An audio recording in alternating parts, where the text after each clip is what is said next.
गाय का कत्ल होने के बाद मांस उत्पन्न होता है, वो बाजार में बिकता है और मांसाहारी लोग उसे भरपूर खाते हैं। भारत में लगभग 20% प्रजा जो है ना मांसाहारी है।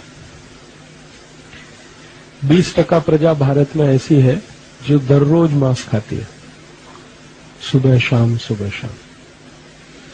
तो ये जो मांसाहारी प्रजा है, इसको गाय का मांस भी लगता है, मछली का भी, बैल का, बछड़े बछड़ी, मुर्गा मुर्गी, सब तरह का मांस वो खाते हैं। तो कत्ल होने के बाद जो मांस उत्पन्न हुआ वो तो मांसाहारी लोगों के काम आया। और एक और काम होता है कि ये जो मांस होता है इसमें से तेल निकलता है और उस तेल को अंग्रेजी भाषा में टैलो कहते हैं। तेल हिंदी में कहते हैं, टैलो कहते हैं अंग्रेजी में। गाय के मांस का जो तेल है बीफ टैलो है वो। ऐसे ही मछली के मांस का, भैंस के मांस का, डूकर के मांस का वो पोर्क टैलो है। तो ये जो तेल निकालते हैं वो तेल का सबसे जास्ती वापर होता है, सबसे जास्ती उपयोग होता है क्रीम बनाने में। हमारे आजकल के पढ़े लिखे लोग घर घर में जो चेहरे में लगाने वाला क्रीम वापरते हैं ना, फेयर एंड लवली, क्लियर सिल, क्लियर टोन, इरेस्मे, इमामी, पॉन्ड्स आदि आदि, ये ज्यादातर क्रीम में मांस से निकाला हुआ तेल वापर। इन सब कत्ल खानों में मांस और मांस के साथ तेल, ये दोनों अलग अलग निकलता है। तेल का उपयोग क्रीम बनाने में, कॉस्मेटिक्स में होता है, मांस खाने में जाता है। फिर जो खून निकलता है उस खून का भी भरपूर उपयोग होता है औषधि बनाने में। गाय के शरीर से निकला हुआ खून, मछली के शरीर से निकला हुआ खून, बैल बछड़ा बछड़ी के शरीर से निकला हुआ खून, उससे एक दवा बनती है और वो दवा बाजार में भरपूर बिकती है। उसका नाम है डेक्सोरेंज। ये औषधि को सभी डॉक्टर लिखते हैं क्योंकि ये औषधि लिखने में कमीशन बहुत मिलता है डॉक्टर को। तो डॉक्टर कमीशन के लालच में ये औषधि लिखते हैं और ये औषधि का उपयोग जास्ती से जास्ती उन महिलाओं को किया जाता है जो गर्भावस्था में होती है। गर्भावस्था में जो माताएं हैं, महिलाएं हैं, उनको रक्त की कमी अक्सर होती है। तो रक्त की कमी दूर करने के लिए पशुओं के रक्त से बनी हुई दवा, वही सबसे ज्यादा डॉक्टरों ने देते हैं। तो रक्त का ये उपयोग होता है। और एक और उपयोग है रक्त का कि ये जो पशुओं का रक्त है, इससे बहुत बड़े पैमाने पर लिपस्टिक बनती है। वो जो कोट पे लगाते हैं, बहुत लिपस्टिक बनाने में इसको वापर करते हैं। फिर इसी रक्त से चाय बनाने वाली कंपनियां भी अपने चाय में इस रक्त का उपयोग करते हैं। क्या होता है कि ये जो चाय होती है ना, वो तो पौधे से आती है। चाय का पौधा इतना ही बड़ा होता है जितना गेहूं का पौधा होता है। तो उसमें पत्तियां होती हैं, तो पत्तियों को तोड़ा जाता है, उसको सुखाते हैं। तो पत्तियों को सुखा के पैकेट में बंद करके परदेश में बेचा जाता है। और पत्तियों के नीचे का जो छोटा छोटा टूट कर गिरता है, डंठल जो होता है, आखिरी हिस्सा, उसको सुखा के डिब्बे में बंद करके भारत में बेचा जाता है। लेकिन ये जो पत्तियों के अंत का छोटा सा हिस्सा है, ये चाय नहीं है। चाय तो वो पत्ती है। तो फिर क्या करते हैं, चाय जैसा उसको बनाते हैं। तो सामान्य रूप से वो पत्तियों के छोटे छोटे डंठल तोड़कर अगर सुखाकर हम पानी में डालें, उबालें, तो उसमें चाय जैसा रंग नहीं आता। तो फिर ये कंपनियां क्या करती हैं कि ये जानवरों के शरीर से निकला हुआ जो खून है, इस खून को उसमें मिला के, सुखा के, फिर डिब्बे में बंद करके बेचते हैं उसे। और तकनीकी भाषा में बाजार में इसको टी डस्ट कहते हैं, चाय की धूल। एक होती है चाय और एक चाय की धूल, टी और टी डस्ट। तो टी डस्ट में ज्यादातर ये उपयोग होता है, जानवरों के शरीर से निकाला हुआ खून। तो उसमें एक बहुत बड़ा उपयोग इसका है। और एक उपयोग इसका है रक्त का, वो नेल पॉलिश बनाने में, लिपस्टिक बनाने में, नेल पॉलिश बनाने में, चाय में, 3 उद्योगों में इसका सबसे जास्ती उपयोग होता है रक्त का। मांस का उपयोग खाने में जाता है, खाने वाले लोग लेते हैं। मांस में से निकाला हुआ तेल का उपयोग क्रीम बनाने में होता है, फेशियल क्रीम जिसको कहते हैं। अब हड्डियां जो निकलती हैं, उन हड्डियों का सबसे जास्ती उपयोग 2 जगह होता है, एक तो शेविंग क्रीम बनाने में और एक टूथ पाउडर, टूथपेस्ट बनाने में। जितने भी टूथपेस्ट बाजार में मिलते हैं, कॉलगेट, क्लोजअप, पेप्सोडेंट, सिबाका, फॉरेंस, ये सब मरे हुए जानवरों की हड्डियों से बनते हैं।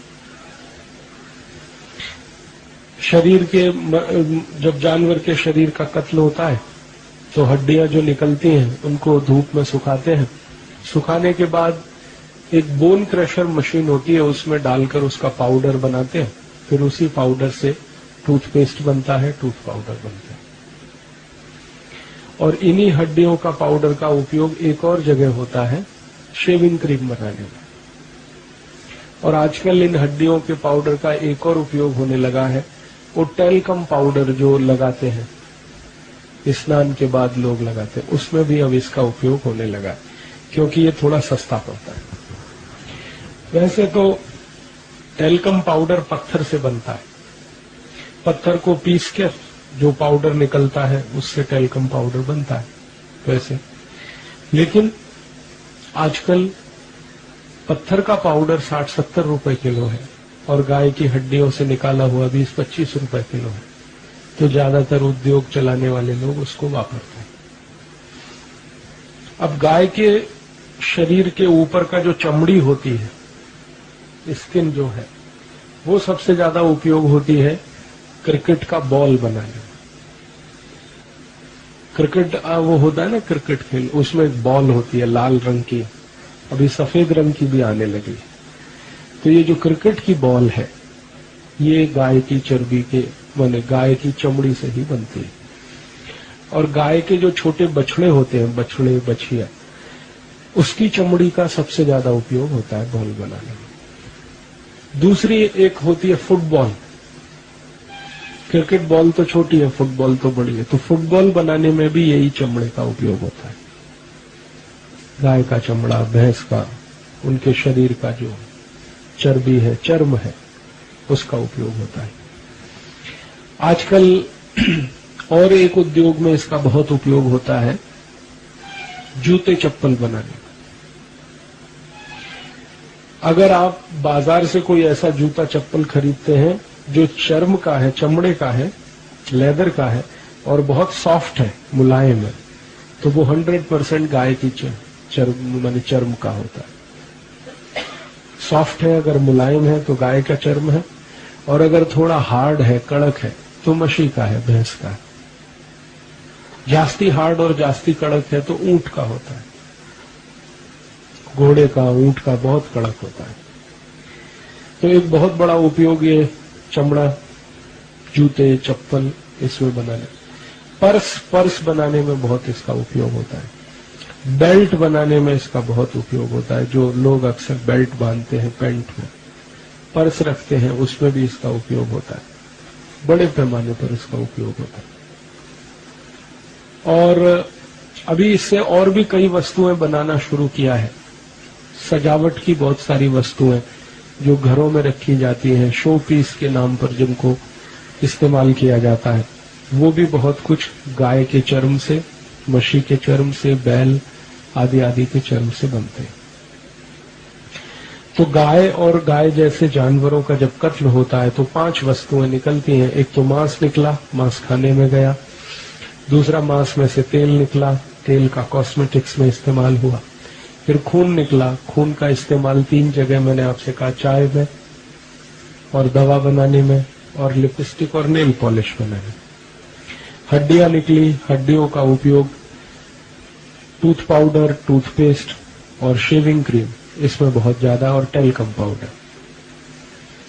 तो ये जो भी शरीर में से निकले हुए अंग हैं, इन सबका भरपूर उपयोग है और इसका बहुत बड़ा बाजार है। इस देश में।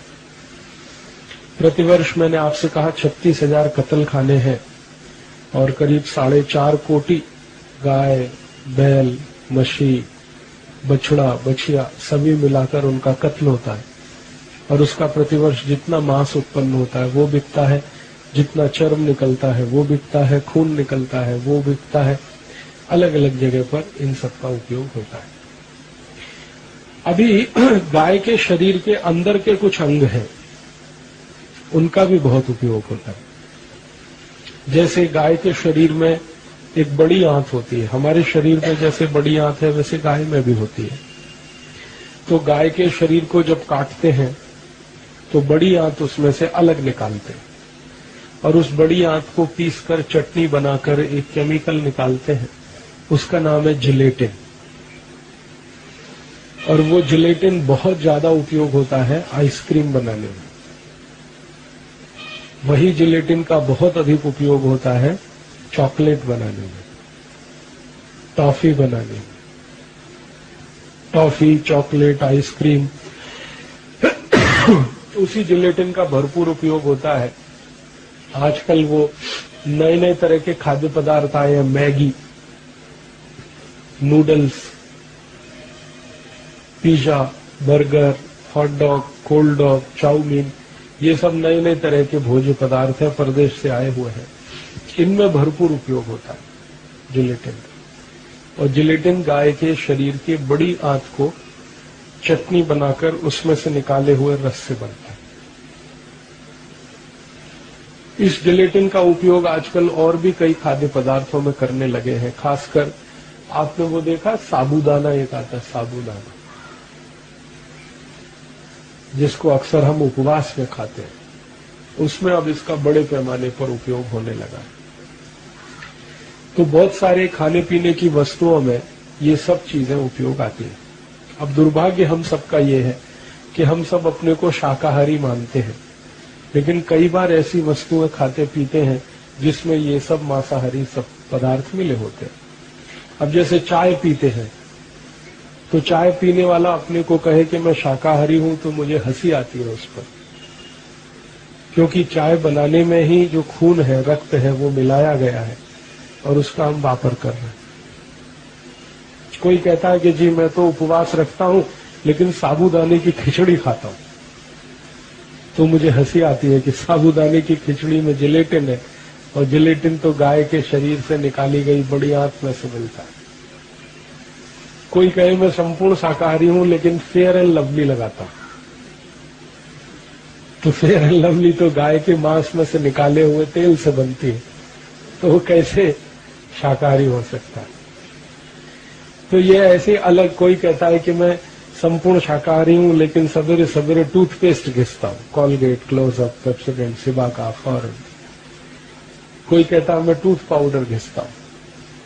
तो वास्तव में ये है कि अगर हमें सही माहिती है तो शायद हम इससे बच सकते हैं। तो सचिन भाई ने बोला कि मैं आपको बताऊं कि क्या क्या बनता है गाय के शरीर से। वो यही सब वस्तुएं गाय के शरीर से बनती हैं जो ऐसी चीजों में उपयोग होती हैं जिन चीजों को भारत के लोग बहुत जाहिरात देखकर खाते पीते हैं।